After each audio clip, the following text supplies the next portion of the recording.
এই দেশের পুরুষ মানুষকে নিয়ে কখনো পড়াশোনাই করতে চাইলেন না, তাদের কথা কখনো জানতে চাইলেন না। তারা প্রথমেই ধরে নিলেন পুরুষ মানুষ প্রিভিলেজড। অত্যাচারের কিন্তু কোনো জেন্ডার হয় না।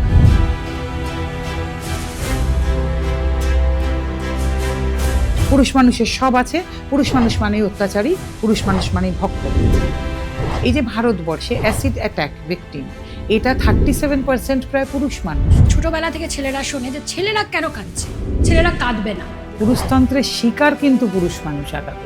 প্রত্যেকটি স্বামী ভয়ে ভয়ে আছে, এসে বলে তো যদি ভয় লাগে। প্রচুর মা আসছেন যাদের ছেলেরা সুইসাইড করেছেন, একমাত্র করেছিল। এদেশে ভাবাই হয়নি কোনোদিনও ছেলেরা বিপদে পড়তে পারে। এখন একটা মেন্স কমিশন ভারতবর্ষে খুব দরকার। আর মেয়েদের তো দুটো বিপদের মধ্যে আবদ্ধ রাখা হলো, এটা তাদের রেপ হবে আর নয়তো ডোমেস্টিক ভায়োলেন্স। শুধু মহিলাদের জন্য হেল্পলাইন কেন? এক্সপেক্ট করবেন না আপনার বউ এসে আজকের দিনে আপনার বাবা মাকে দেখবে না, আপনি দেখুন। তো আজকের মেয়েরা যে আমার স্বামী কিসে সন্তুষ্ট হবেন, কিসে তিনি ভালো থাকবেন, তারা তো ভাবছেন না একবারও।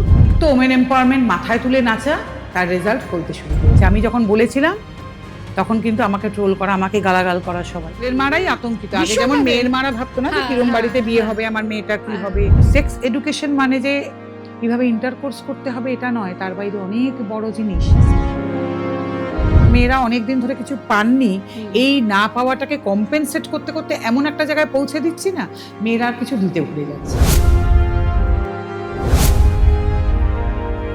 আর পুরুষ মানুষ না পেতে পেতে এটাই শিখতে শুরু করেছেন, আমাদের তো কিছু পাওয়ার ছিল না, আমাদের শুধু দেওয়া।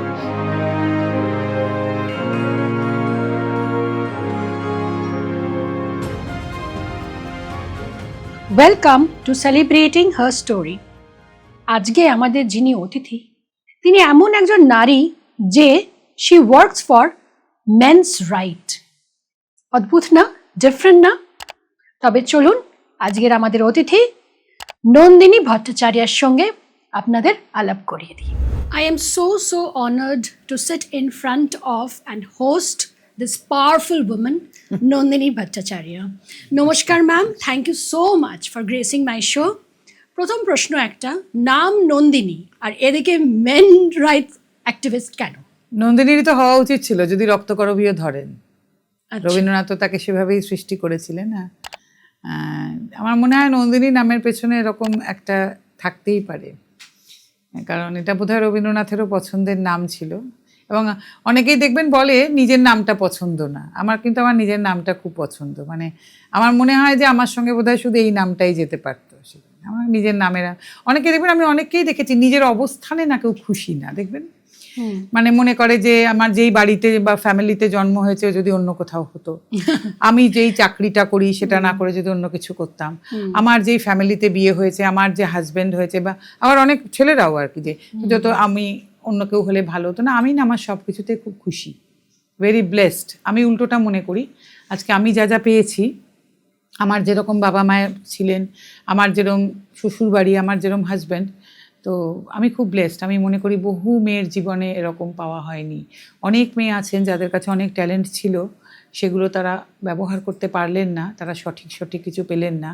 তো আমি এতটাই ব্লেসড যে আমার মাথার উপর একটা ছাদ আছে, দুবেলা খাবার সংস্থান আছে, এবং আমি যেটা চেয়েছি আমি কিন্তু সেগুলো করতে পেরেছি প্রায় বিনা বাধায়।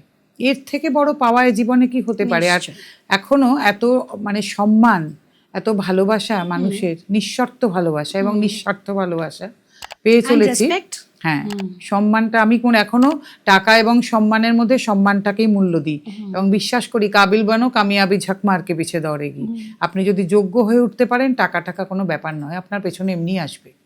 ম্যাম একটা কথা বলুন, আমাদের জেনারেশনের মেয়েরা আমরা এখন অনেক প্রিভিলেজড, বরঞ্চ রাদার ছেলেরাই এখন অনেক ব্যাকফুটে চলে গেছে। না, আমি আপনাকে এই কথাটাকে একটু কাটবো, যে আমাদের জেনারেশনের সমস্ত নারী সারা ভারতবর্ষ, আমি পৃথিবীর কথায় যাচ্ছি না, সারা ভারতবর্ষ জুড়েই যে প্রিভিলেজ, এটা কিন্তু সত্যি কথা নয়।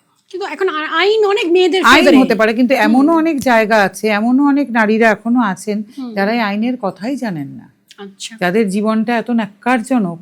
এই কাজ করতে এসেও আবার সেটা জেনেছি। কারণ আমি পুরুষ অধিকারের কাজ করতে গিয়ে যদি নারীর অধিকার নিয়ে পড়াশোনা না করি, তাদের কথা সম্যক না জানি, তাহলে তো এই কাজটা হবে না। এইখানে জানেন তো, আমি আপনাকে একটা কথা বলি, আপনি তুললেন কথাটা, ভালোই হলো। যারা নারীদের নিয়ে কাজ করছেন না, তাদের সঙ্গে এই জায়গায় একটা তফাৎ আমার হয়ে যাচ্ছে। যারা নারীর অধিকার নিয়ে কাজ করেন তাদের প্রতি সম্পূর্ণ শ্রদ্ধা রেখেই বলছি, তারা এদেশের পুরুষ মানুষকে নিয়ে কখনো পড়াশোনাই করতে চাইলেন না, তাদের কথা কখনো জানতে চাইলেন না। তারা প্রথমেই ধরে নিলেন পুরুষ মানুষ প্রিভিলেজড, পুরুষ মানুষের সব আছে, পুরুষ মানুষ মানেই অত্যাচারী, পুরুষ মানুষ মানেই ভক্ষক। মানে আইদার পুরুষ মানুষ তারা নিজেদের বাড়ির হয়তো কেউ কেউ তখন এটাও বলতে শুরু করেছেন, দেখলাম একটা শোতে একটি মেয়ে বলছেন, আমি আমার বাবাকেও ঘেন্না করি, আমার ফেভারিট পাস টাইম হবে আমার স্বামীকে বেল্ট দিয়ে মারা।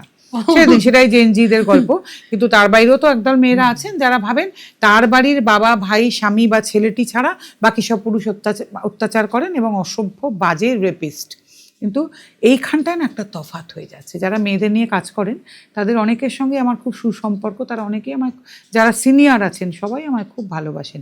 ইভেন তারা কিন্তু পুরুষ মানুষের সঙ্গে ঘটা ঘটনা যদি কাগজে কোথাও বেরোয় আমায় কিন্তু তারা পাঠান হোয়াটসঅ্যাপে, বলেন দেখেছো এটা নন্দিনী, এটা বেরিয়েছে। তাদের সবার প্রতি আমি অত্যন্ত কৃতজ্ঞ এবং তাদেরকে আমি খুব সম্মান করি। কিন্তু যেটা হয়ে যাচ্ছে, এবং কোট আনকোট কিছু ফেমিনিস্ট আছেন যারা পুরুষ মানুষের কথাটা ভাবলেন না। আমাদের একটা বক্তব্য যে মেয়েদের সঙ্গে যে এখনো অত্যাচার হয় এটা কিন্তু আমরা মানি। অনেক মেয়ে এখনো খুব অসুবিধার মধ্যে আছেন, অনেকে আইনের মানে যায় না, এই ভাতা প্রকল্প কিছু তারা খবরই রাখেন না, কিন্তু ওনারা কিছুতেই মানতে চান না যে ছেলেদের সঙ্গেও এটা হয়। তখন ওনারা একা ঘটনা শুনলেই বলেন ছোট ঘটনা বা বিচ্ছিন্ন ঘটনা, যেটা মেয়েদের সঙ্গে অনেক সময় রেপ হলেই বলা হয়। কিন্তু মানতে হবে যে এই ধরনের অত্যাচারের বা ক্রাইমের কোনো জেন্ডার হয় না, সবার সঙ্গে এটা ঘটতে পারে। একজন শ্বশুর মশাইও এর এই অত্যাচারের শিকার হতে পারেন, বা শাশুড়িও হতে পারেন, একটি মেয়েও হতে পারে, একটি ছেলেও হতে পারে। অর্থাৎ মানুষের সঙ্গে যে কোনো, একজন ট্রান্সজেন্ডারও হতে পারেন, একজন সেক্স ওয়ার্কারও হতে পারেন। তাহলে মানুষের সঙ্গে অত্যাচারটাকে আমাদের বন্ধ করার চেষ্টা করতে হবে, এটা সবচেয়ে বড় কথা। একটি বাচ্চা ছেলে বা বাচ্চা মেয়ে এটা ভেবেই কিন্তু এদেশে পক্সো আনা হয়েছিল, যে একটি বাচ্চা। তাহলে কেন, ধরুন যারা আইন প্রণেতা তারা তো তখন ভেবেছিলেন। আমি ইনফ্যাক্ট এরকম একটা ঘটনা জানি, একটা ছোট বাচ্চা ছেলেকে তো একদম প্রেপে পড়ে তাকে মলেস্ট করা হয়েছিল। এইভাবে সে তো বলতে পারে না, তার জেনাইটালসে কালশিটের দাগ পাওয়া গেছে। এবার আমার কথা, তাহলে কেন, তাহলে আইন প্রণেতারা আনলেন কেন? তাহলে ওটাকেও তো শুধু মেয়েদের জন্য করতে পারতেন, কেন করেননি? তাহলে ওনারা নিশ্চয়ই সেরকম খবরাখবর রেখেই করেছিলেন, যে ওটাকে জেন্ডার নিউট্রাল কেন করা হলো।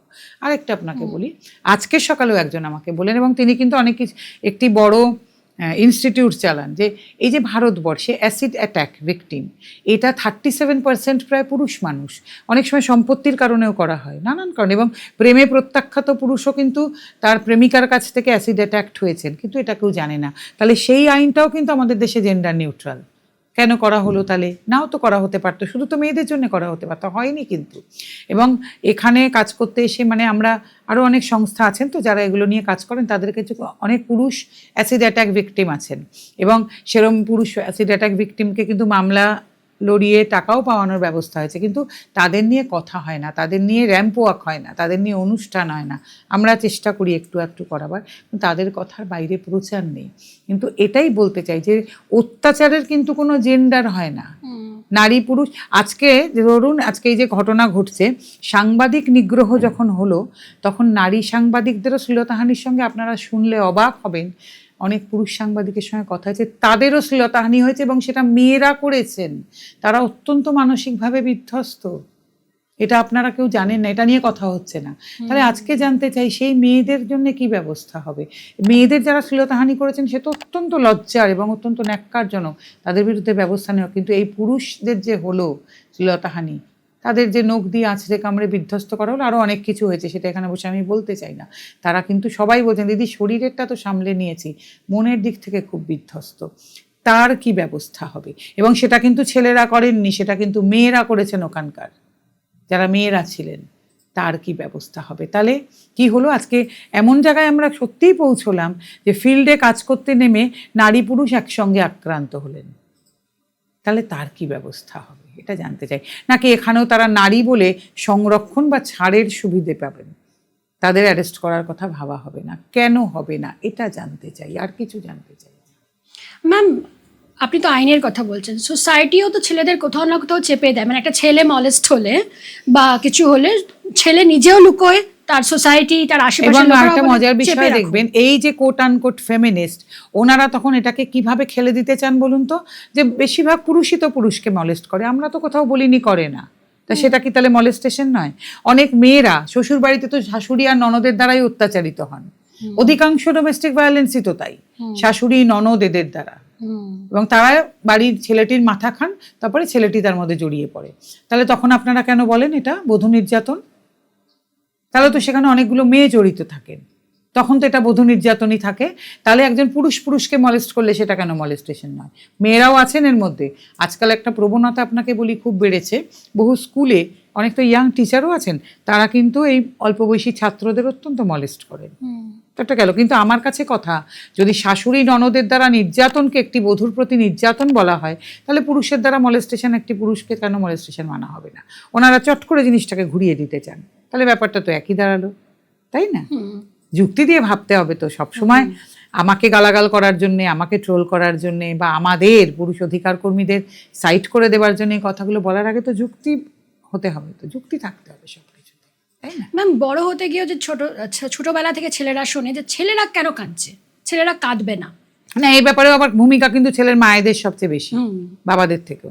তুই কাঁদছিস, বোন মেরেছে তো কি হয়েছে, তুই না দাদা তুই কাঁদছিস, বাইরে হলে তুই দুঘা মেরে আসবি, তুই কাঁদবি কেন? তো এই যে আচ্ছা, একটা মেয়েকে কি আপনারা এটা বলেন? এই যে দুঘা মেরে আসবি করতে করতে কে জানে আপনার ছেলেটা কালকে একটা হিংস্র এতেই পরিণত হলো না, এবং সেই হিংস্রতা পরবর্তীকালে সে একটি মেয়ের ওপরেও প্রয়োগ করবে না? হতেও পারে। তাহলে আপনারা কিন্তু এগুলো ধারক এবং বাহক। এই যে খালি পুরুষতন্ত্র পিতৃতন্ত্র, সে ধারক এবং বাহক অনেকাংশে মেয়েরাও আমরা। এবং আগেকার দিনে যেটা হতো, যে জেঠিমা কাকিমা দিদিমা মা যে বলতো না যে বড় মাছের পিস বড় দুধের গ্লাস, আজকাল সব কমেছে অনেক। ছেলেদের পাতে কারা দিত? বাড়ির বাবারা কি দায়িত্বে থাকতেন আপনি আমাকে বলুন তো?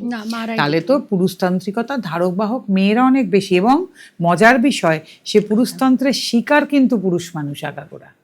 তারাই শেখালেন পুরুষ মানুষ রবিনহুড, বাড়ির কর্তা, কাঁদে না, তার দুঃখ কষ্ট বলতে নেই। তার আপনি একটা জিনিস খেয়াল করবেন, পুরুষ মানুষ নিজের চাওয়া পাওয়া নিয়ে বলে না। এবং দেখুন আয়রনি, আপনার এখানে বসে থাকতে থাকতে এক ভদ্রলোক আমাকে মেসেজ করছেন লিঙ্কডইনে, তিনি খুব বড় চাকরি করেন বিদেশে। তিনি আমায় বলছেন যে ম্যাম আপনার এগুলো অনেক দিন ধরে দেখি লিঙ্কডইনে, খুব ভালো লাগে আপনি এরকম লড়াই করেন। আসলে না আমরা পুরুষ মানুষ, মেয়েরা তো এখন অনেক এগিয়েছেন, বাইরেও যাচ্ছেন, এক্সপোজার, আমরা না বুঝতে পারি না বাড়িতে স্ত্রীকে কি করে সন্তুষ্ট করব, তিনি কিসে স্যাটিসফাইড হবেন। আমি তাকে একটাই উত্তর দিলাম, আচ্ছা আপনার স্ত্রী ভাবেন আপনি কিসে হ্যাপি হবেন বা আপনি কিসে স্যাটিসফাইড হবেন? Then why you are so worried? মেয়েরা কি কোনোদিন ভাবলেন অন্তত আজকের মেয়েরা যে আমার স্বামী কিসে সন্তুষ্ট হবেন, কিসে তিনি ভালো থাকবেন? তারা তো ভাবছেন না একবারও। আমার ওপর কেউ রেগে যেতেই পারেন, আপনি আমাকে একটা কথা বলুন তো, কজন মেয়ে আজকে এই কথাটা ভাবেন যে আমার বেটার হাফ কিসে ভালো থাকবেন, তার কিসে ভালো লাগবে, সে কিসে খুশি হবে? কেউ ভাবেন না, আমি কিন্তু আবারও বলছি না, definitely exception prove the law. এখন হয়তো 10% মেয়ে ভাবেন, কিন্তু বেশিরভাগ 90% কি ভাবেন আপনারা যে আমার স্বামী কিসে ভালো থাকবেন বা স্বামীর পরিবার কিসে ভালো থাকবেন? আপনারা সত্যিই কেউ ভাবেন? কিন্তু আপনাদের স্বামীরা কিন্তু ভেবে চলেছেন আমার বউ কিসে খুশি থাকবে। কারণ আমার কাছে ছেলেরা আসে বলেই বলছি, যারা মেয়েদের কাজ করেন তারা মেয়েদের কথা বলতে পারবেন। এই আপনার কাছে বসে থাকতে থাকতে মেসেজ এসছে, আপনি চাইলে আপনাকে আমি দেখিয়ে দিতে পারি মেসেজটা। আমি তাই তাকে লিখলাম যে আচ্ছা আপনার ওয়াইফ ভেবেছেন কি একবারও, আপনি যে আমায় প্রশ্নটাও করে ফেলছেন, আপনার ওয়াইফ কি এরকম প্রশ্ন কাউকে করছেন যে আমার হাজব্যান্ড কিসে স্যাটিসফাইড থাকবে বা খুশি থাকবে? এই জায়গায় গন্ডগোল হয়ে যাচ্ছে সব এক্সপেকটেশনে। আর মেয়েদেরকে না আমরা কি হয়েছে, মানে একটা মেয়েরা অনেক দিন ধরে কিছু পাননি, এই না পাওয়াটাকে কম্পেনসেট করতে করতে এমন একটা জায়গায় পৌঁছে দিচ্ছি না, মেয়েরা আর কিছু দিতে ভুলে যাচ্ছে। আবার বলছি সব মেয়েরা নন, বেশিরভাগ মেয়েরা দিতে ভুলে যাচ্ছেন।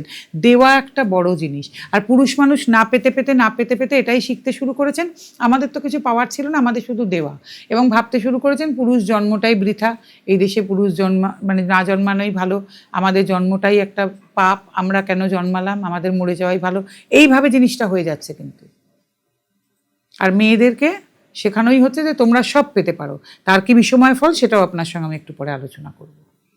ম্যাম, অ্যাজ এ ছেলের মা, আমি রিসেন্টলি দুটো ঘটনা, একটা সিয়া গোয়েল আর একটা সোনম রঘুবংশী, এই দুটো ঘটনায় ভীষণ স্যাটার্ড হয়েছি, ভীষণ ওয়ারিড হয়েছি। কেননা এটা তো ভীষণ রিস্কি। এখন তো ছেলের মা এসে মোর রেসপন্সিবিলিটি, যে we are much more scared যেন আগে সিঙ্গেল ডটারের মায়েদের থেকে, যে কি হবে না হবে। প্লাস কোনো রাইট মারা আজকাল খুব একটা চিন্তা না, তারা স্কেয়ার্ড নয়, কারণ তারা ভাবছেন এমনিও একটা বিনা পয়সায় জামাই পাওয়া যাবে। তারপরে ডিভোর্স একটা অস্ত্র হয়ে গেছে, অ্যালিমনি ইজ। না, আমার কাছে এর আগেও কয়েকজন মা লিখেছেন যে ম্যাডাম বা দিদি খুব চিন্তায় আছি ছেলের, মানে এরম এই যে বললাম যে আমাদের, আবার অনেকে এটাতে লেখেন খুব ভালো হয়েছে, মেয়েরা তো অনেককাল অত্যাচারিত ছিলেন, নির্যাতিত ছিলেন, এখন এটা হয়েছে খুব ভালো হয়েছে। তো আপনারা যদি মনে করেন যে একজন মানে বুদ্ধিমান মানুষ হিসেবে যে মেয়েরা অত্যাচারিত, সেই মেয়েরা কিন্তু আজও অত্যাচারিত, যারা ছিলেন অত্যাচারিত তারা আজও অত্যাচারিত, তারা কিছুই এখনো না পাওয়ার দলেই আছেন।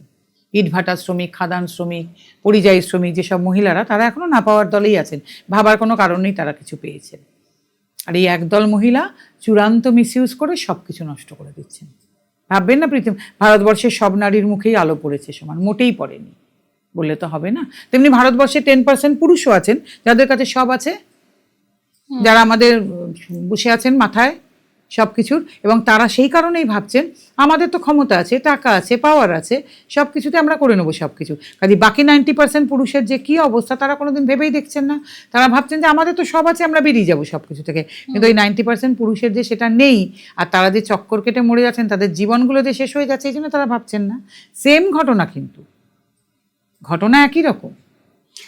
রিসেন্টলি যে জেনজির প্রোটেস্ট হলো, ঠিক আছে, যে যা প্রোটেস্ট করছে সেটা অন্য জায়গায়, সেটা নিয়ে কথা বলছি না, কিন্তু যেটা প্রোটেস্টের মধ্যে খুব খারাপ লেগেছে, বাচ্চা বাচ্চা মেয়ে, ওরা তো বাচ্চাই, তারা সব স্যানিটারি ন্যাপকিন নিয়ে এসেছে। আপনাকে একটা কথা বলি, দ্যাটস ভেরি হিউমিলিয়েটিং ইট ওয়াজ। এই জেনজিরও বলতে 9-10 সব, তাদের জিজ্ঞেস করা হচ্ছে নিটের ফুল ফর্ম কি, তারা সিবিএসসি পড়েন, সিবিএসসির ফুল ফর্ম কি তারা তো কেউ জানেন না। একজনকে জিজ্ঞেস করা হলো কেন এসেছেন, বলে আমেরিকা আর ইসরায়েলের যুদ্ধ হচ্ছে তাই আমরা এখানে এসেছি। না, আপনি বুঝুন ব্যাপারটা, যে ব্রেন ওয়াশ কিরকম ভাবে করা যায় মানুষের, এবং এই প্রজন্মটাই তো সেটা, যে যাদের মানে চিরকালই তো এই প্রজন্মের ব্রেন ওয়াশ করে তাদেরকে এভাবে নষ্ট করা হয়েছে, বা তাদেরকে দিয়ে কিন্তু সব করিয়ে নেওয়া যায়। আন্দোলন জানেন তো একটা নেশা, মিছিল আন্দোলন, এই যে আমি যাব সবার সঙ্গে হাঁটবো, আমি একটা এই গুলি চালিয়ে দেবো, কি আমি লাঠি দিয়ে দুঘা পিটিয়ে দেবো। আর মব সাইকোলজিও সেটা, জানেন তো, যে আপনি হয়তো যাচ্ছেন, দেখলেন সবাই মিলে একটা লোককে পেটাচ্ছে, এবার আপনি কিন্তু সাধারণ একটা বাড়িতে মাছের ঝোল ভাত খাওয়া লোক, আপনিও না ঢুকে দুঘা পিটিয়ে দিয়ে আবার কিন্তু আপনি অফিসের ব্যাগ নিয়ে অফিসে চলে গেলেন। বা মহিলার ক্ষেত্রেও এটা হতে পারে, আপনি সাধারণ মহিলা কিন্তু রোজ ছেলেকে স্কুলে দেন। শ্রীলেখা মিত্র বলছো জানেই না পোস্টারে কি সাধারণ মহিলা না, উনি অসাধারণ মহিলা। তো আপনি সাধারণ মহিলা, আপনিও গিয়ে দুটো থাপ্পড় মেরে চলে গেলেন, আবার কিন্তু আপনি বাড়িতে বাজার করে নিয়ে যাচ্ছেন, বাড়ির কেউ জানলোই না, যদি না আপনাকে টিভিতে দেখিয়ে দেয়। অনেক পুরুষ মানুষের ক্ষেত্রে দেয়। মব সাইকোলজি এরকম ডেঞ্জারাস। আর এই আন্দোলন কিন্তু একটা নেশা। এই যে একটা আন্দোলন শেষ হয়ে গেছে, ওনারা এখন বুঝতে পারবেন না কি করবেন। ধরুন আমাদের বইমেলা যখন হয়, ওই যতদিন ধরে হয় না, একদল লোক থাকেন রোজ বিকেলবেলার মধ্যে বইমেলায় চলে যান, যতক্ষণ বইমেলার গেট বন্ধ না হচ্ছে ওনারা বইমেলাতে আছেন। আর বইমেলা শেষ হয়ে গেলে ওনাদের পাগল পাগল লাগে, কি করব, আবার গান মেলা শুরু হবে কিনা খোঁজ নেন, আবার নাটকের মেলা শুরু হবে কিনা খোঁজ নেন, কারণ ওটাই ওনাদের বেঁচে থাকার মানে মেলাজীবী, ওনারা হচ্ছেন মেলাজীবী আর কি। তেমনি আন্দোলনজীবী, মানে আন্দোলন চললে ওনাদের ভীষণ আনন্দ হয়। আর এই বাচ্চা বাচ্চা ছেলেমেয়েগুলো কিসের লোভে যাচ্ছিল, পিৎজা বার্গার এসব, মনে হয় না, এরা তো সবাই মোটামুটি সচ্ছল বাড়ির ছেলেমেয়ে, এদের এটাই। একজন শুনছি টিভির সামনে এসে বলছে, মাম্মা मैं प्रोटेस्ट में आ गया, मैं प्रोटेस्ट में बैठ गया। মানে ওই যে ওকে দেখাচ্ছে, ওই যে ওর মা দেখতে পাচ্ছে, এটাই কিন্তু ওর উত্তেজনা। ও কিন্তু জানেই না ও কেন এসছে। বলছে না, বলছে আমেরিকা ইসরায়েল মে ইয়ে হো রা হ্যায়, ফাইট হো রা হ্যায়, তো হাম আ গয়ে। কেউ জানে না নিটের মানে কি, কেউ জানে না সিবিএসসির মানে কি, কেন এসছি, কি ব্যাপার, কেউ কিছু জানে না। সবচেয়ে ভয়ঙ্কর একটি মেয়ে তো দেখলাম, আমাদের প্রাইম মিনিস্টার সম্বন্ধে যে ধরনের কথা বলছেন, যে ন্যাক্কারজনক কথা, যাতে আপনার এখানে বসে বলাও যায় না।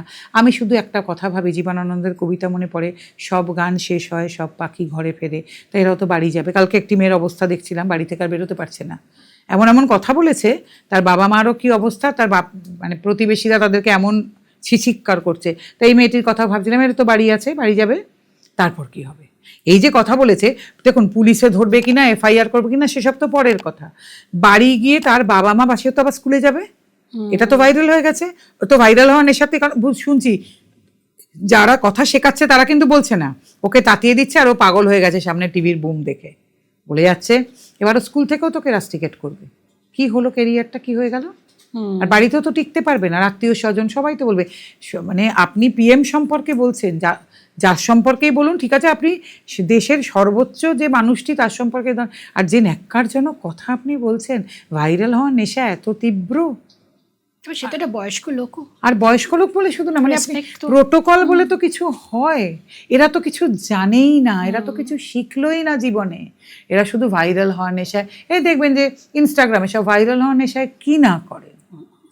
আর আমাদের অভিনেত্রীর কথা কি বলবো, আপনি একজন সিনিয়র অভিনেত্রী, আপনি বলছেন সানগ্লাস পরেছিলাম, কোথায় মশাই, আপনার তো সানগ্লাসটা তখন মাথার ওপরে ছিল, আর আপনি দেখবেন না, আর তারপরে নিশ্চয়ই। সেটা আপনি যখন ফেসবুকে দেখছেন, আপনি দেখছেন না আপনি কি ছবি দিয়েছেন, নিশ্চয়ই। আপনি আর কি করছেন লোকের সঙ্গে, হ্যাঁ। আপনার মাথার উপর সানগ্লাস তোলা, আপনি ওনার ছবিটা excuse। পোস্ট করার সময় আপনি, আচ্ছা আরেকটা কথা বলি, ওনাকে যে করা হচ্ছে, ওনার পাশে যে ছেলেটি ছিল তার সম্বন্ধে কেন কিছু বলা হচ্ছে না? সেও তো এরকম একটা জঘন্য ছবি করেছে, কেন তার সম্বন্ধে বলা হচ্ছে না? আর আপনারা ছবি পোস্ট করার সময় দেখেন না আপনারা কি ছবি পোস্ট করছেন না? আপনি ন্যাকামো করেন নাকি? হ্যাঁ, আবার হেসে হেসে আপনি বলছেন আসলে সানগ্লাস পরা ছিল, তো কোথায়? আপনার তো সানগ্লাস মাথায় তোলা ছিল, আপনার সানগ্লাস ছিল না চোখে। আর আপনার এতখানি বয়স হয়ে গেল, আপনি যেটা দেখলেন না, আপনি কোন পোস্টার হাতে নিয়ে দাঁড়িয়ে আছেন? কি সাংঘাতিক! ওটা তো আপনারও একটা জঘন্য পোস্টার হতে পারতো, যেটা আপনি নিজেই নিজেকে ডিসপ্লে করছেন। কি বলছেন আপনি এই সমস্ত কথাবার্তা? আবার এখন লিখছেন কি, আমার যদি কিছু হয়ে যায়, আমার তাহলে সবাই জানেন কার জন্য হবে। এসব কি ইমোশনাল ব্ল্যাকমেলিং? আপনাকে একটা কথা বলতে চাই আজকে, এই যে মেয়েরা যা খুশি পড়বে, যা খুশি বলবে, যা খুশি যখন খুশি বেরোবে, যখন খুশি ঢুকবে, কোনো আপত্তি নেই, কিন্তু তার বুমেরাং কিন্তু হবে, তার ফলাফল কিন্তু দিতে হবে, এটাও বলে দিলাম।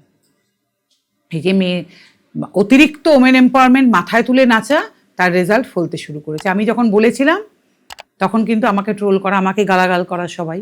ওমেন এম্পাওয়ারমেন্টের বিপক্ষে আমি একেবারেই নই, বা আমরাও নই, কিন্তু এটাগুলোকে ওমেন এম্পাওয়ারমেন্ট বলে না।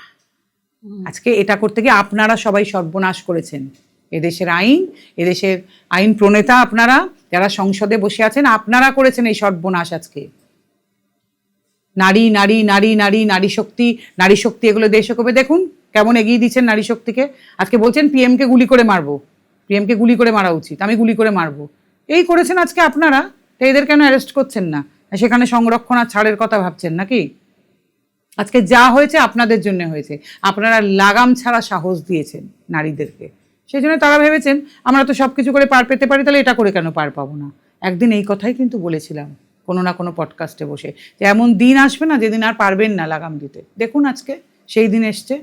ম্যাম, এই যে কথাটা আপনাকে বললাম, শ্রিয়া গোয়েল বলুন, সোনাম বলুন, এখান থেকে তো মানে ছেলের যা মারা, তারা তো বেশ রীতিমতো আতঙ্কিত হয়ে গেছে। এখন তো ছেলের মারাই আতঙ্কিত, আগে যেমন মেয়ের মারা ভাবতো না যে কিরম বাড়িতে বিয়ে হবে, আমার মেয়েটা কি হবে, এখন তো আমরাও ভয় পাচ্ছি। আমি নিজে পার্সোনালি ভয় পাই, বাবা কিরম বউ না, আসবে। বউ আসবে শুধু না, ছেলে কতদিন বেঁচে থাকবে সেটা নিয়েও মায়েরা চিন্তিত। আগে যেমন মেয়েদের সম্বন্ধে ভাবতো যে শ্বশুরবাড়ি গেলে মেয়েটা আমার বাঁচবে কিনা, সেসব অনেকদিন আগের কথা। এখন তো আর শ্বশুরবাড়ি আসবে না, এখন হয়তো তারা দুজনে আলাদা থাকবে, সেখানে সব মায়েরাই চিন্তিত। হানিমুন অবধি বেঁচে থাকবে কিনা সেটা নিয়েই চিন্তিত। বিভৎস ভয়ের ব্যাপার। আমার মনে হয় সেদিন যেমন একজন লয়ারের দেখলাম একটা পোস্টার এসেছে যে মেহেন্দি, আমি যেমন বলি না যে মেহেন্দি সঙ্গীত রিসেপশনের আগে এমনি খোঁজ খবর নিন, ডিটেকটিভ লাগে, তো উনি বলছেন মেয়ের পাস্ট কল রেকর্ডটাও চেক করবেন গত 6 মাসের। আমি বললে খারাপ লাগতো, তো একজন লয়ার যখন বলছেন তখন হয়তো অতটা খারাপ লাগার জায়গা নেই। আর আমরা তো আরেকটা জিনিসও বলতে চাইছি, আমি কতগুলো ইম্পর্টেন্ট জিনিস আজকে আপনার এখানে বসে বলতে চাই। 7টা টেস্ট খুব মাস্ট, হ্যাঁ, বিয়ের আগে। মানে আমরা গভর্নমেন্টের সঙ্গে কথা বলতে চাইছি এবার, যে সেগুলো না হলে রেজিস্ট্রি হবে না। তার মধ্যে কিন্তু শুধু অন্য টেস্টও নয়, মানে থ্যালাসেমিয়া, এইচআইভি, এসটিডি, এবং তার সঙ্গে সাইকোসোম্যাটিক টেস্ট, এবং আপনার এই মানে ছেলেটি ইম্পর্টেন্ট কিনা, মেয়েটি ফ্রিজিড কিনা, এই ধরনের টেস্ট সব হওয়া দরকার। কারণ এগুলো না হয় বিয়ে হলে না পরে অনেক রকম প্রবলেম।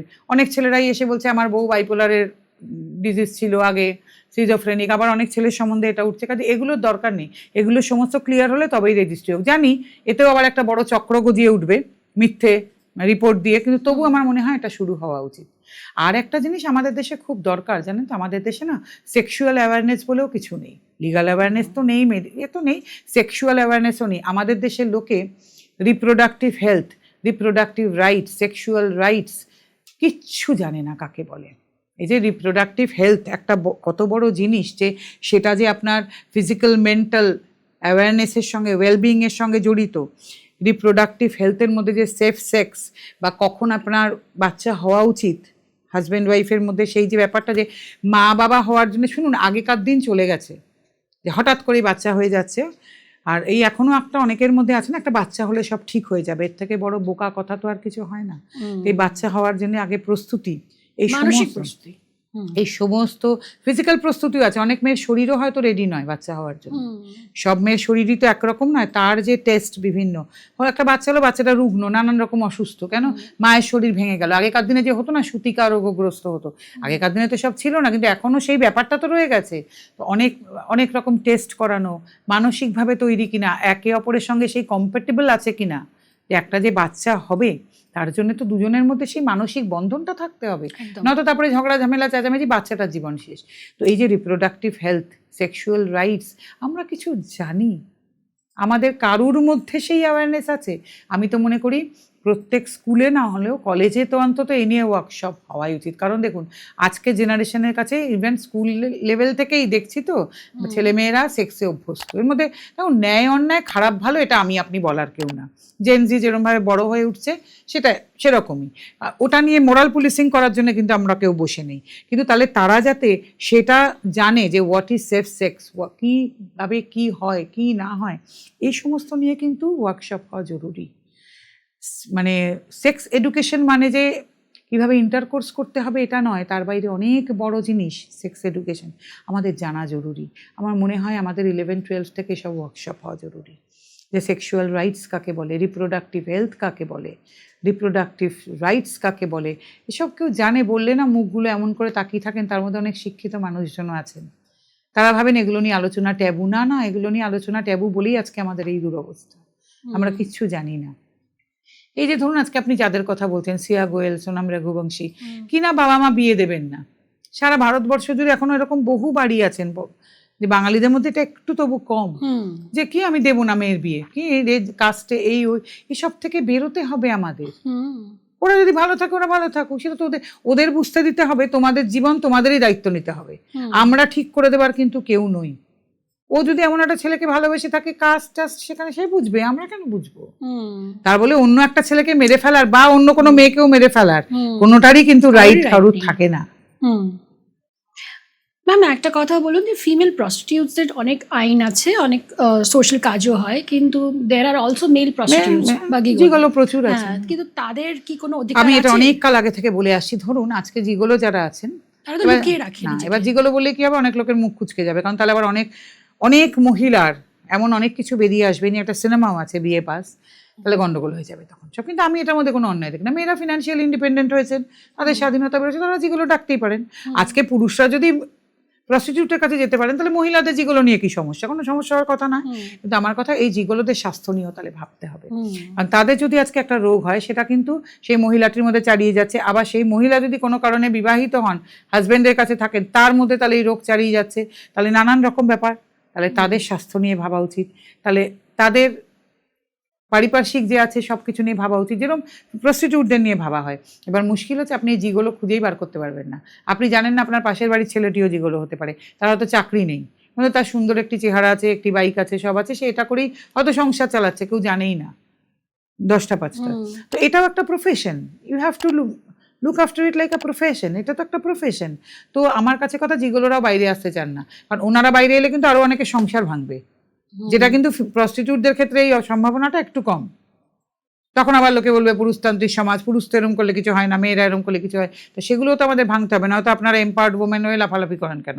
আপনাদেরও কি সাহস আছে বলার যে আপনারা যেগুলো ডেকেছেন? আমি জানতে চাই, মহিলারা আপনারা যারা যেগুলো ডাকেন বা যেগুলোর সঙ্গ লাভ করেন, আপনাদের সাহস আছে বলার আপনারা যেগুলো ডাকেন? দেখি আপনাদের সাহস আছে কিনা, সেদিন তো জানবো আপনারাও এম্পাওয়ার্ড হয়েছেন, আপনারাও সামনে এসে কথা বলতে পারছেন। বলুন দেখি, আপনারা তো বলতে পারবেন না। তাহলে আপনাদেরও সাহসী হতে হবে এম্পাওয়ার্ড ওমেন হওয়ার জন্যে।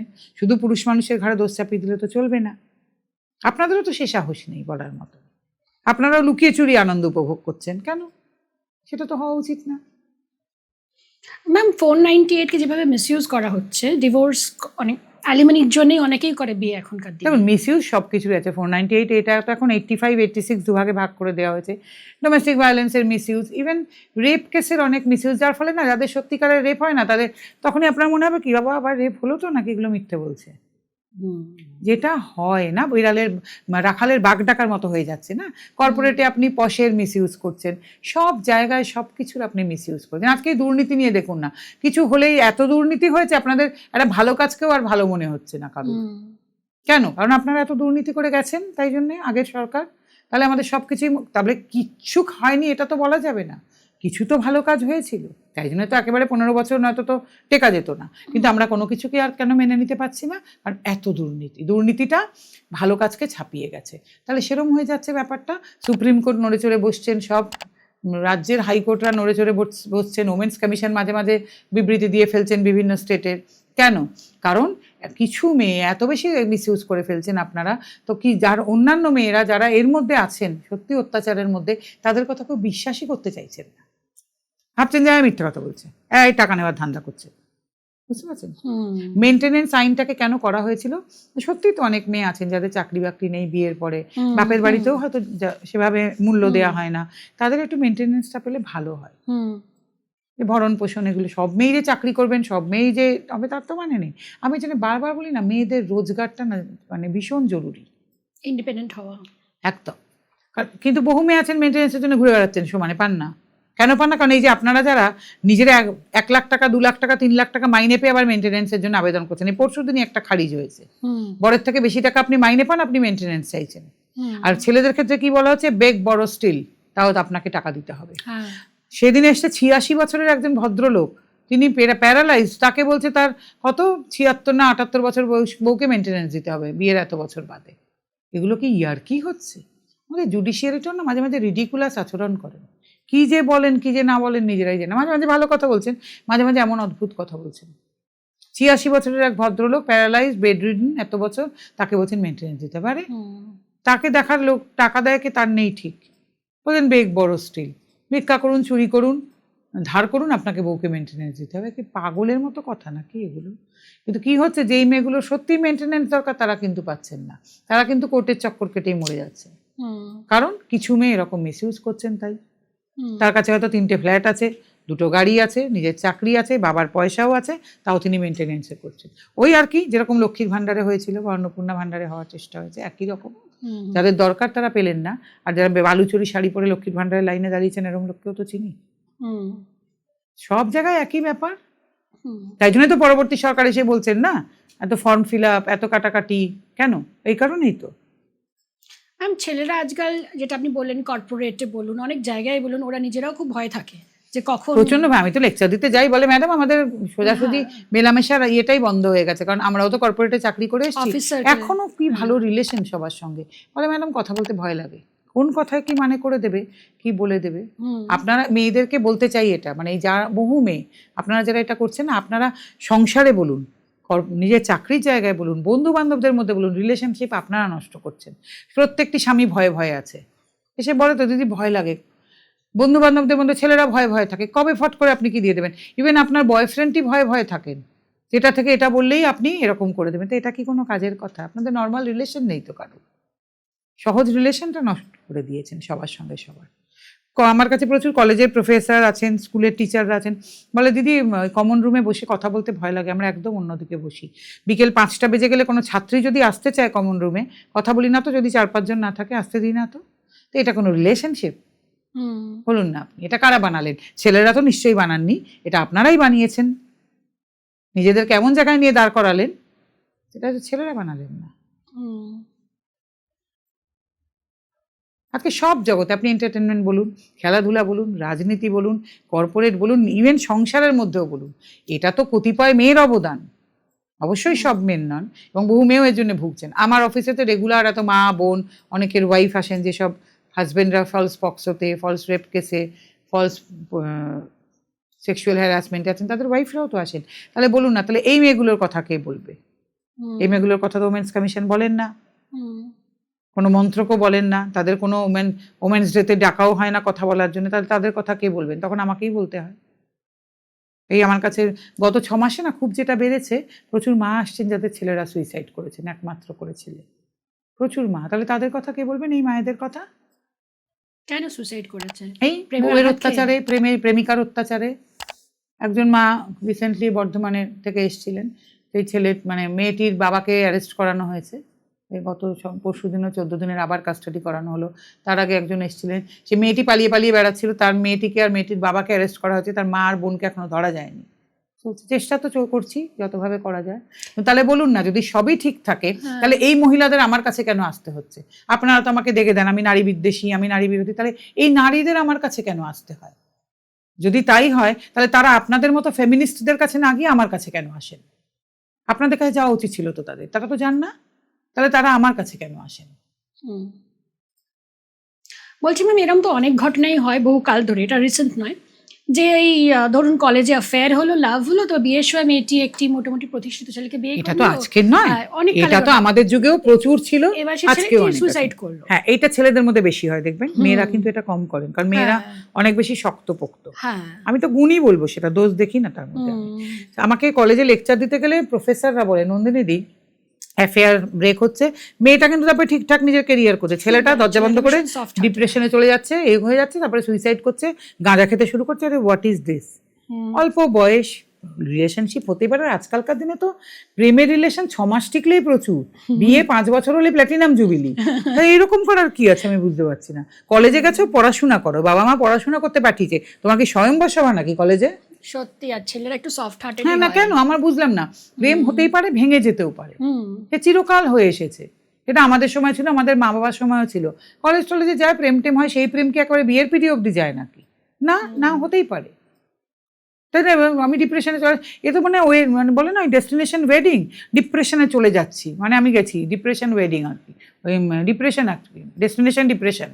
তারপর সেই ছেলেটির বাবা মার অবস্থা খুব খারাপ। আর না, সবাই বুঝতে পারছি না, মানে সব আমাদের সময় তো সব এত ডিপ্রেশন ছিল না। আসলে অনেক বড় বয়স অবধি না কানের গোড়ায় খুব ভালো করে পড়েছে বিরাশি শিক্ষা, খুব ভালো করে। মানে কিছু থেকে কিছু হলে মায়ের ভয় তো একদম, মানে মরে যেতাম যে মা দেবে। আর অনেক বড় বয়স অবধিও বাড়ি ফিরতে একটু লেট হলেও ভয় ছিল যে বাবা দেবে। সে বড় বয়স না, প্রায় বুড়ি বয়স অবধিও বাবা যতদিন বেঁচে ছিলেন ততদিনও ভাবতাম বাবা এত লেট হলেও দেবে বাবা। এদের তো এসব নেই না। আমার উপর রাগ করতেই পারেন সবাই, মা বাবারা ভয় মরে যাচ্ছে বাচ্চাদের, বাচ্চারা কি বলবে, বাচ্চারা কি বলবে। দেখি তো সবাইকে না, বন্ধু বান্ধব সবার চারপাশে বাচ্চারা কি বলবে এই ভয়ে বাবা মা অস্থির। সেই জন্য যবে থেকে এটা হলো, টিচাররা ভয় মরে যাচ্ছে যে কিছু একটা বললে যদি কেস ঠুকে দেয়, পুলিশের কাছে চলে যায়। আমরা তো এসব দিন দেখিনি না, আমরা উল্টোটাই জানতাম। টিচাররা আমাদের বকবেন, আমাদের ভালোর জন্য বলবেন, বাবা মা বকবে, আমরা বাবা মার কাছে বকা খাবো। আমরা তো এইভাবে বড় হয়েছি। ইভেন কাকা কাকিমারাও বকবেন, তাদের কাছে বকা খাবো। এবার এত বয়স অবধিও কাকু কাকিমা সবাই তারা একটা কথা যদি বলেছেন যে না এটা কিন্তু ভালো করলি না, শুনেছি আমরা। এদের তো সেসব নেই। ঠিক সময় ঠিক জিনিস পড়লে, চাণক্যর কথা যদি মনে থাকে, প্রাপ্তি তো ষোড়শ বর্ষে, তারপরে পুত্র মিত্র বদাচরেত, তার আগে ঠিক ঠিক জিনিস ঠিক ঠিক জায়গায় পড়লে সবাই ঠিক ঠিক থাকতেন। আমার তো সেটা নেই না। তাই জন্যে প্রধানমন্ত্রীর ছবি নিয়ে এই জিনিস, প্রধানমন্ত্রী সম্বন্ধে এইসব কথাবার্তা আমরা কোনোদিন স্বপ্নেও কল্পনা করতে পেরেছি? আমরাও আজকে জেন জি হয়েছে, তা আমরাও তো একদিন একটা সময় জেন জি ছিলাম নাকি? ছিলাম না কোনোদিন, জন্মে থেকেই আমরা এরকম না তো। আমরা কোনোদিন এসব স্বপ্নে কল্পনা করতে পেরেছি কি? আর আমরা খুব অনাধুনিক কেউই নই। আমার তো মনে হয় এদের থেকে আমরা অনেক বেশি আধুনিক। আমরা এসব কল্পনা করিনি। কোত্থেকে এদের বাবা মারা লজ্জায় মুখ দেখাতে পারছেন, আমার এটা খুব জানতে ইচ্ছে করে। তারা যখন দেখছেন, তো যখন সোশ্যাল মিডিয়া ভাইরাল হচ্ছে, এদের বাবা মারা দেখছেন, আপনাদের লজ্জায় মুখ দেখাতে ইচ্ছা করছে? তারপরে নাকি ভীষণ কৃতিত্বে গর্বে বুক ফুলে উঠছে আপনাদের? এটাও আমার জানতে ইচ্ছে করে। এরকম সন্তান জন্ম দিয়েছেন বলে আপনাদের ভালো লাগছে না? জানি আমার বাবা মা হলে তো বোধহয় বেঁচেই থাকতে চাইতেন না। ম্যাম, মেয়েরা যেরকম বিপদে পড়লে দেয়ার আর লাইক হেল্পলাইন্স, তো ছেলেরাও তো বিপদে পড়তে পারে, অফিসে বলুন বা ওয়েরএভার, তাদের কি কোনো হেল্পলাইন? এবার এটা ওখানে মজা দেখুন, এদেশে ভাবাই হয়নি কোনোদিনও ছেলেরা বিপদে পড়তে পারে, তাই না? কোনোদিন চালুই হয়নি। এর জন্য অদ্ভুত না মানসিকতাটা। সব মানে এদেশে ধরেই নেওয়া হয়েছে, আর মেয়েদের তো দুটো বিপদের মধ্যে আবদ্ধ রাখা হলো, এটা তাদের রেপ হবে আর নয়তো ডোমেস্টিক ভায়োলেন্স। তার বাইরেও কিন্তু মেয়েদের আরো অনেক বিপদ আছে, সেগুলো ভাবা হয় না। এটাও আমার খুব খারাপ লাগে। মেয়েরা আপনারা কোথায় এম্পাওয়ার্ড হন? আপনাদেরও তো মানি ফ্রড হতে পারে, আপনাদেরও তো কত কিছু হতে পারে, সেগুলো কিন্তু ভাবা হয় না। আপনাদের জন্য ধরেই রাখা হয়েছে আপনাদের আইদার রেপ হবে নয়তো আপনারা শ্বশুর বাড়িতে অত্যাচারিত হবে, নিয়েও কিন্তু আপনাদের জন্য লজ্জার কথা, তাই না? আপনাদেরও আরো কত কিছু হয়। আপনাদের অফিসে ভালো কাজ করছেন, প্রমোশন হয় না, আপনাদেরও তো কত রকম আপনাদের অসুবিধা, সেগুলো নিয়ে কেউ ভাবে না কিন্তু। আর ছেলেদেরকে জন্য ধরেই নিয়ে ছেলেদের কোনো বিপদ হবে না, কি অদ্ভুত না? তাহলে আপনারা আবার মানুষ কি করেন? মানুষ মাত্রই তার বিপদ হতে পারে। আপনি বলুন না, ট্রান্সজেন্ডারদের হেল্পলাইন আছে, সেক্স ওয়ার্কারদের জন্য হেল্পলাইন আছে, সিনিয়র সিটিজেনদের তাও একটু কিছু আছে। বলুন না কেন? উনি বাচ্চাদেরও তো হতে পারে। তা কোথায় হেল্পলাইন? এই দেশে একমাত্র মহিলাদের জন্য, আর মানে মহিলাদের না একটা দুধ ভাত করে রাখা হয়েছে, বড় হতে দেওয়া হচ্ছে না, কিন্তু শুধু মহিলাদের জন্য হেল্পলাইন। কেন মহিলাদের আপনাদের মনে হয় না যে আপনাদের বড়ই হতে দেওয়া হলো না? আর কারোর দেখুন হেল্পলাইন নেই, মানে তারা কিন্তু নিজেরা নিজেদের প্রোটেক্ট করতে সক্ষম, শুধু আপনারাই প্রোটেক্ট করতে সক্ষম না। আপনাদের জন্য খালি হেল্পলাইন, আপনাদের এই কেন বলুন তো? বরং আপনাদের এ নিয়ে প্রতিবাদ করা উচিত। ম্যাম আমি প্রতিবাদ করেছি এই সেলিব্রেটিং হার স্টোরির একটা ছোট্ট রিলেতে আমি বলেছিলাম যে আমার খুব হিউমিলিটি লাগে যখন মেয়েদেরকে বাসে সিট করে রিজার্ভ দেয়। করা হয়। কেন?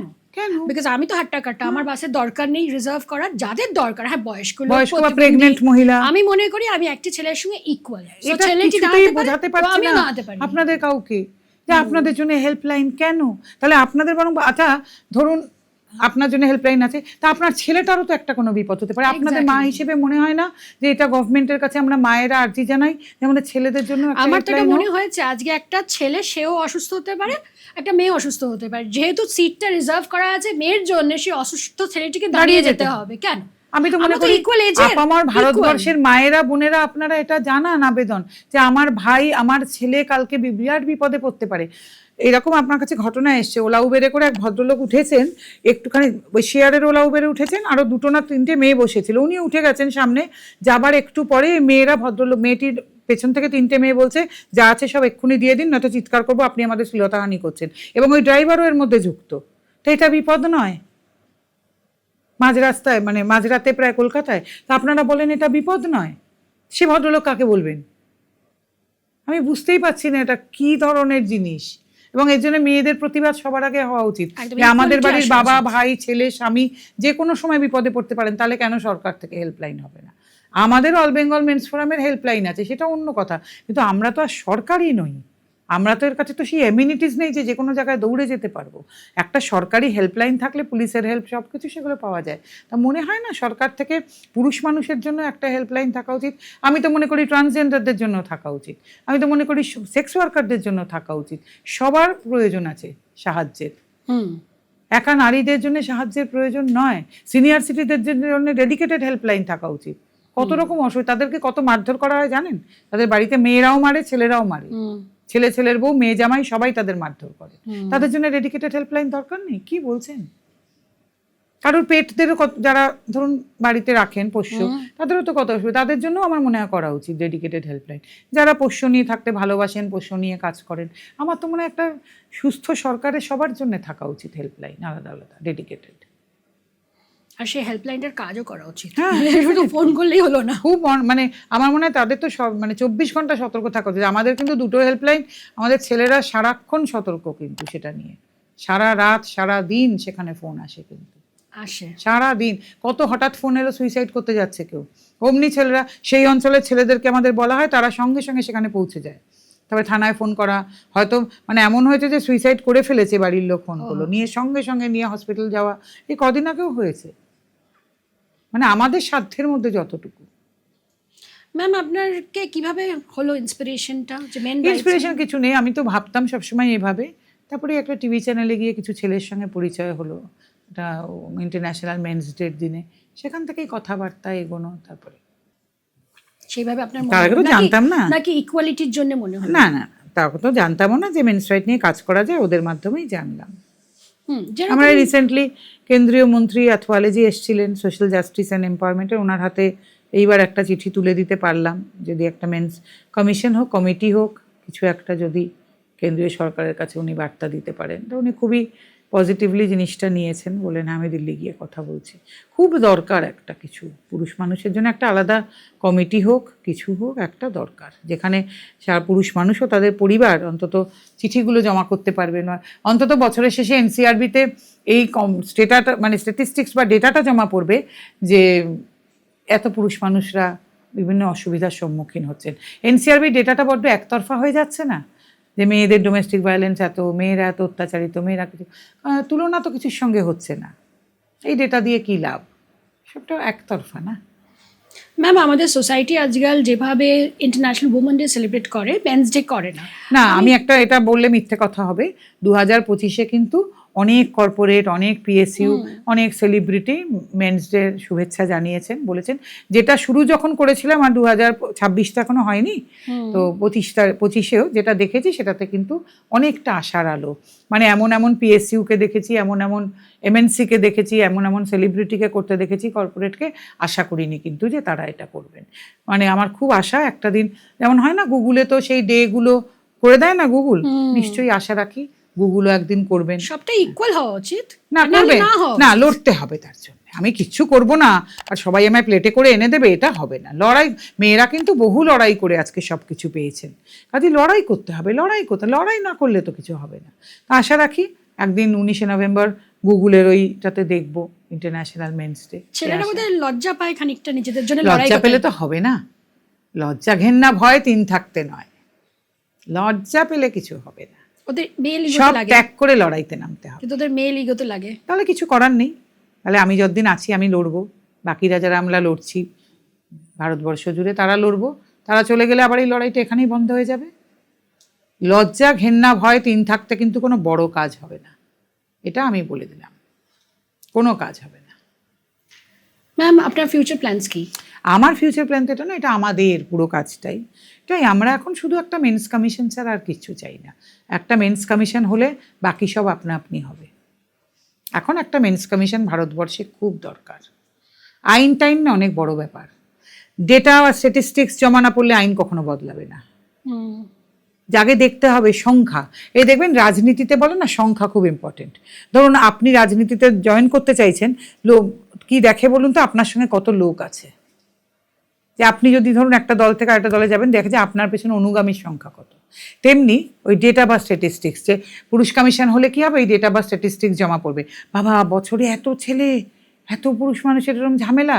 আচ্ছা তাহলে কিন্তু এবার দরকার, ধরুন এখনো এই মাসে মধ্যে মানে বছরের তো হাফটাই হয়েছে, তো আমাদের কাছে প্রায় 1,500-1,500-এর ওপরে মানে এসে গেছেন লোক, কমপ্লেন্স বলুন না, মানুষই এসে গেছেন, মানে তার পরিবার। এবং আর পুরোটা বছর তো এখনো ধরুন অনেকটাই পড়ে আছে। তাহলে বলুন আমাদের কাছে কিন্তু আমরা তো রেজিস্টার্ড মানে সংস্থা বটে গভর্নমেন্টের, কিন্তু আমাদের কাছ থেকে তো গভর্নমেন্ট চান না যে আপনারা আমাদের দিন, তাহলে তো এটা কোথাও যাবে না। বুঝতে পারছেন আমি কি বলতে চাই? আমাদের এখান থেকে ধরুন আমরা ওমেন্স কমিশনে মেল করাই, চাইল্ড কমিশনে মেল করাই, থানায় থানায় মেল করাই, কিন্তু সেটা তো গভর্নমেন্ট কালেক্ট করেন না। ম্যাম, এই যে নারী সুরক্ষা আর পুরুষ সুরক্ষা, এই দুটো কি একে অপরের প্রতিপক্ষ? নারী শূন্য পৃথিবীও যেমন হবে না, পুরুষ শূন্য পৃথিবীতেও লাভ নেই। তো এটা তো কারোর সঙ্গে কারোর লড়াই নয়, বাইনারি নয়, এটা বুঝতে হবে প্রথমে। আপনার ধরুন বাড়িতে স্বামী আছেন, ছেলে আছেন, বাবা আছেন, ভাইও হয়তো আছেন, তাহলে আপনি কি আবার আপনার একজন যে আপনার যে বাবা, তারও তো এরকম সবাই আছেন, আপনার মা আছেন, আপনি আছেন, হয়তো তার বোন আছেন, ছেলের বউ থাকবেন, তো এরকম তাহলে সব পরিবারেই তো সবাইকে নিয়ে একে অপরের পরিপূরক। এই যে বললাম আমার কাছে এক একদিন যদি অফিসে গিয়ে দেখেন মা বোন স্ত্রী মেয়ে এতেই ভর্তি। কত মেয়ে জানেন বাবাকে নিয়ে আমার কাছে আসেন, বলেন যে দিদি জানেন তো মা বাবার জীবনটা একদম হেল করে দিয়েছে, এই আমি এখন বড় হয়েছি আপনার খোঁজ পেলাম তাই নিয়ে এলাম। তাহলে আপনি এটাকে কি বলবেন? অনেক মেয়ে আসেন বাবাকে নিয়ে, আবার অনেক ছেলে আসে যাদের মা বোন মিলে সম্পত্তি নেবে বলে ছেলেটার লাইফ হেল করে দিচ্ছে, তাহলে সেটাকেও আপনি কি বলবেন? নানান রকম এই কাজ করতে এসে এত কিছুর অভিমুখ দেখলাম, এসে বলার কথা না। সব বউই যে খারাপ এরকম তো নয়, আবার অনেক এরকম ওয়াইফও এসেছেন আমার কাছে যে শ্বশুর ছেলের বউ এসছে, শাশুড়ি 3 জনকে উৎখাত করতে চায়, তিনি তার ভাইকে সব দিয়ে দেবেন, তাই ছেলের বউটি অত্যন্ত ভালো। নানান রকম আছে। আবার এরম ছেলের বউ শাশুড়িও এসছেন, ছেলের বউ বলছে দিদি আমার শ্বশুর মশাই অসম্ভব আমার শাশুড়িকে জ্বালিয়েছেন, মানে যেহেতু ছেলেটি কমপ্লেন করতে এসছে কাজে আমরা সেই কমপ্লেনটাকে দেখছি। বলছে শ্বশুরমশাই আরেকটি বিয়ে করেছেন, তিনি এখন আমার শাশুড়িকে রাখবেন না, আমার শাশুড়িকে কিছু দেবেনও না, কি করা যায়? ম্যাম, আপনার কি মনে হচ্ছে ফিউচারে ইকুয়ালিটি আসবে? কিভাবে আসবে? ইকুয়ালিটি জানি না কোনোদিন ওইভাবে হয় কিনা। ইকুয়ালিটির সঙ্গে একটা বড় কথা আছে ইকুইটি। মেয়েদের কিন্তু ইকুইটিটা বুঝতে হবে, কারণ মেয়েদের আমি বারবার যেটা বলতে চাই, আপনারা অ্যাকাউন্টেবল হয়ে উঠুন সমাজে। এটা বলছি না রোজগার জরুরি, যে আপনারা শুধু অধিকার নয় কর্তব্যের কথাও ভাবুন। মেয়েরা কিন্তু অ্যাকাউন্টেবল হয়ে উঠতে পারছেন না বেশিরভাগ মেয়ে। কি দিলাম, খালি ওনারা কি পেলামে ব্যস্ত হয়ে থাকছেন। সমাজ কিন্তু শুধু পাওয়ার জায়গা নয়, সমাজে কি কন্ট্রিবিউট করলেন এটা কিন্তু একটা বিরাট জায়গা। দেখবেন বহু নারী আছেন সমাজে যারা দিচ্ছেন সমাজকে, তাদের ক্ষেত্রে কিন্তু এই প্রসঙ্গগুলো ওঠে না। যারা সমাজ গড়ার কাজে দেশ গড়ার কাজে বিরাট সাহায্য করছেন, তাদের ক্ষেত্রে কেউ এই প্রশ্নগুলো তোলেন না। তো আমি অ্যাভারেজ যারা নারী আছেন তাদের বলবো যে আপনারা এটা ভাবুন, সমাজে পরিবারে যদি কন্ট্রিবিউশন আপনার থাকে না, আপনার কি আপনি কি পেলেন এ নিয়ে কেউ ভাববেই না, আপনাকে দেওয়ার জন্য সবাই রেডি হয়ে যাবে। আজকালকার মেয়েদের, বেশিরভাগ মেয়ের যেটা সমস্যা হয়ে যাচ্ছে, একটা বাড়িতে ঢুকেই ভাবছেন আমি কি পাবো। সব আপনি চাকরি করতে গেলেও এটা ভাবলে কি আপনার চলে? আগে তো আপনি দেন সারা মাস ধরে, তারপরে তো কোম্পানি আপনাকে স্যালারি দেয়। আমি যদি তাই বলি, কারণ আপনারা তো বেশিরভাগ মেয়ে আজকাল গৃহকর্ম করেও স্যালারিই চাইছেন, তাহলে আগে তো আপনাকে দিতে হবে। আপনার 2টো রান্নার লোক, আপনার সব কাজের লোক, আপনার সব কিছুর জন্য লোক, অথচ আপনি মাসের শেষে বলছেন আমার টাকা চাই। তাহলে কি করে হবে বলুন? তাই না? আপনি চাকরি করতে গেলেও তো তাই, সারা মাস কাজ করছেন, তারপরে মাসের শেষে মাইনে পাচ্ছেন। তাহলে you have to be accountable না? যদি আপনি মাসের শেষে সংসারের কাজে টাকা চান, তাহলে কিন্তু সারা মাস আপনাকে সংসারে পরিশ্রম করতে হবে। Then only you can get the money. Ma'am, আমরা এরকম রিসেন্টলি একটা মুভি দেখছিলাম যে দুজন পার্টনার, তার মধ্যে যেহেতু female partner is working and earning, আর ছেলেটি গান বাজনা করতে চায়, ইজ নট আর্নিং। কি বাড়ির কাজ করো? হ্যাঁ, সেটাও তো সে করছে না। কেন করবে না? আমি তো পরিষ্কার বলে দিয়েছি, ছেলেদের হাউস হাজবেন্ড হন। আপনারা বলুন আমরা কিছু করব না, আমরা হাউস হাজবেন্ড হব, আমরা সব বাড়ির কাজ করব, ছেলে মেয়ে দেখবো, রান্নার লোক আসলে সামলাবো, কি রান্না করতে ভালোবাসা করবো, আপনারা করুন না কিছুদিন। আর বলুন তুমি চাকরি করো, তোমার পয়সায় অনলাইন শপিং করবো, খেতে যাবো, আমি মাঝে মাঝে বাপের বাড়ি যাবো, যেরকম মেয়েরাও করে, আপনি করুন না। ছেলেরা কেন এটাতে রাজি হচ্ছেন না আপনারা? না না, ছেলেদের ক্ষেত্রেও সেটা হবে না। মেয়েটি আর্ন করবে আর আপনি বাড়িতে বসে শুধু গান বাজনা করবেন, এটাও তো হবে না। করুন না গান বাজনা, কে বারণ করেছে? কিন্তু আপনাকে তখন বাড়ির কাজও একটু করতেই হবে, করতে হবে আপনাকে বাড়ির কাজ, না হলে তো হবে না। আমি পুরুষ অধিকার করি মানে এটা নয় যে আপনি বাড়িতে বসে ঠ্যাং দোলাবেন আর আমি সেটাতে হ্যাঁ বলে দেবো, না না, নট এট অল। আপনি গান বাজনা করবেন, বাড়িতে থাকবেন, যদি করবেন বাড়ির কাজেও আপনাকে কন্ট্রিবিউট করতে হবে, সোজা কথা। যিনি বাড়ির দিকটায় থাকবেন, তিনি যদি অন্য সুবিধাটা চান, তাহলে তাকে বাড়ির কাজেও পার্টিসিপেট করতে হবে। আবার যিনি বাইরের কাজ করছেন, তিনি সেটা করছেন, ব্যাপার একই রকম। এই যে বাবা মাকে দেখার ক্ষেত্রে আমি বলছি যে এক্সপেক্ট করবেন না আপনার বউ এসে আজকের দিনে আপনার বাবা মাকে দেখবে না। আপনি দেখুন, why you are not capable. আজকাল সবাই একটা মেয়ে একটা ছেলে, তার বাবা মা কি দোষ করলো? সে দেখবে না, দেখবে। তারপরে যে বেশি অসুস্থ হয়ে পড়লো, তখন দুজনে মিলে দুজনের বাবা মাকে দেখবেন, হয়ে গেল, ঝামেলা শেষ। তা না করে এইসব ফালতু ইগো নিয়ে দুজনে মিলেই বসে থেকে ঝামেলা পাকিয়ে নিজেদের সংসারটা নষ্ট করবেন না, আমার বক্তব্য এটা। বলো তোমার বাবা মাকে তুমি দেখবে, আমার বাবা মাকে আমি দেখবো, ঝামেলা শেষ। অনেক ছেলের মধ্যেই এক্সপেকটেশনটা আজও থাকে, বিয়ে করে বউ নিয়ে এসে সে আমার বাবা মাকে দেখবে। আমি শুধু বলতে চাই, কেন মশাই আপনি কেন কেপেবল না নিজের বাবা মাকে দেখতে? বাইরের মেয়ে নিয়ে এসে ভাবছেন সে আপনার বাবা মাকে দেখবে, এটা তো আমি কিছুতেই সাপোর্ট করি না। সেটা আবার শাশুড়িরও এক্সপেকটেশন থাকে যে বউ এসে দেখবে, নিজের ছেলে দেখতে পারে না। আপনার ছেলেই আপনাকে দেখবে, ছেলেকে সেভাবে তৈরি করুন। ঠিক কথা। আর মেয়েটিকেও বলবো যে আপনি এক্সপেক্ট করবেন না আপনার বর গিয়ে আপনার বাবা মাকে দেখবে, আপনি আপনার বাবা মাকে দেখবেন, একদম। আর সন্তান মানুষ করার ক্ষেত্রেও তো ইকুয়ালিটি আসে না? নিশ্চয়ই থাকা উচিত। দেখি যে স্কুল টুলে সব মারাই করছে আজকালকার দিনে। না, সেই মা যদি চাকুরিরতা না হন, তাকে তো একটু বেশি দায়িত্ব নিতে হবে। তবে আজকালকার বাবারা কিন্তু খুব দায়িত্বশীল। আমাদের বাবারা যেমন ভালো করে জানতেনই না কোন ক্লাসে পড়ি, আজকাল বাবাদের দেখি তো বাচ্চাদের ক্ষেত্রে খুব কেয়ারিং, কিন্তু খুব পেরেন্ট টিচার মিটিংয়ে যাওয়া এ করা, বাবারা কিন্তু আজকাল খুব সব জায়গায় নিয়ে যাওয়া, ছেলে মেয়েকে নাচের ক্লাস, গানের ক্লাস। আমি তো অনেক বাবা দেখছি, যেহেতু আমি এই কাজটা করি, বাবারা কিন্তু আজকাল খুবই দায়িত্বশীল। তবে ওই আবার এক্সেপশন প্রুভস দ্য ল তো আছেই, কিন্তু বাবারা কিন্তু খুব দায়িত্ব নিয়ে কাজ করেন, ভালোবাসেন সন্তানকে বেশি। আমাদের বাবারা বাঁচতেন না, আমি এটা বলছি না, কিন্তু আজকালকার বাবারা অনেক বেশি ইনভলভড, অনেক বেশি ইনভলভ। ওই একটা করে সন্তান, এই তো সেরকম। কারণ আমার মনে হয় আজকালকার বাবারা অনেক বেশি অ্যাটাচড সন্তানদের সঙ্গে। আমাদের বাবারা কিন্তু এত অ্যাটাচ ছিলেন না, ভালোবাসতেন সবই, হয়তো তাই জন্য আমরা না অনেক বেশি শক্তপোক্ত, অনেক বেশি এরকম হতে পেরেছি, নিজেরা মানে সাফিসিয়েন্ট বা ইন্ডিপেন্ডেন্ট অনেক হতে পেরেছি। আমরা ওরকম ওই আতুপুতু টাইপটা একদমই তো নই, হয়তো এটা ভালো একদিক দিয়ে। আজকালকার ছেলেমেয়েদের দেখি তো কিছুই পারে না, ওই বাবা মা সব করে দিয়ে আমার লেগে যাচ্ছেন অনেকে। আবার আমার এখানে এসেও বলেন, দিদি ও তো ভীষণ ব্যস্ত, ফর্মটাও ফিল আপ করতে পারবে না। বললাম তাহলে মামলা হলে আপনিই দাঁড়াবেন, কি বলুন? ও কিছুই পারে না, কারণ বাবু তো কোনোদিনও বাজারও যায়নি, বাবুকে কোনোদিন ইলেকট্রিসিটি বিলও ভরতে বলেনি, সবই তো বাবা করে দিচ্ছেন না। মানে বলতে নেই, বাবা শরীর স্বাস্থ্যও ভালো আছে, বাবা রোজগারও ভালো করেছেন, এখন হয়তো চাকরিও করেন, বা পেনশন টেনশন অনেক টাকা পান, মাও হয়তো চাকরি করতেন, কাজে বাবুর তো গায়ে কোনো আঁচ লাগেনি। মেয়েদের ক্ষেত্রেও তাই, মেয়েকে তো মা কোনোদিনও রান্নাঘরেও এক কাপ চাও করতে পাঠাননি না, যে মা হয়তো অফিস থেকে এসছে যে মাকে এক কাপ চা করে দিই, মাকে এক গ্লাস জল দিই, ছেলে মেয়ে কেউই তো, মা খাটছে বাবা খাটছে, ওনারা তার ফল ভোগ করছেন।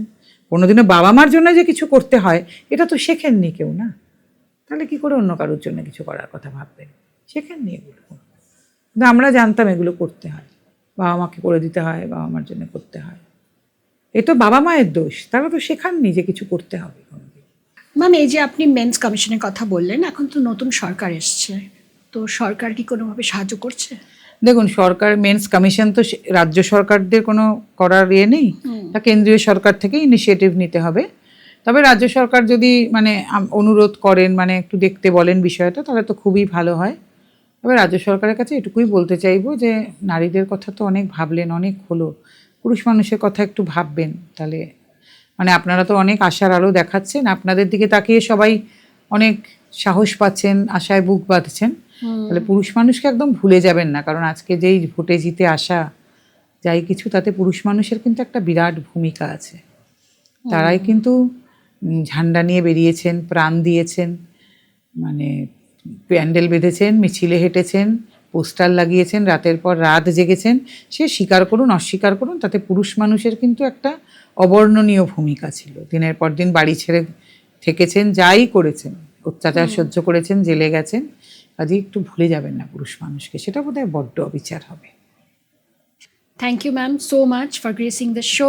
অনেক সুন্দর সুন্দর কথা শুনলাম, ইন্ট্রোস্পেকশনের অনেক পয়েন্টস দিলেন, যেটা করবো definitely. Thank you so much ma'am. একটা plug so that you remember me thank you so much. আর একটা ছোট প্লান্ট আপনার কফি টেবিলের জন্য। Thank you. কেমন লাগলো আজকের এপিসোড?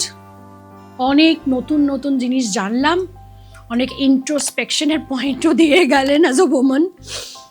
আপনাদের কেমন লাগলো অবশ্যই জানাবেন, আর like, share and subscribe celebrating her story সঙ্গে থাকবেন।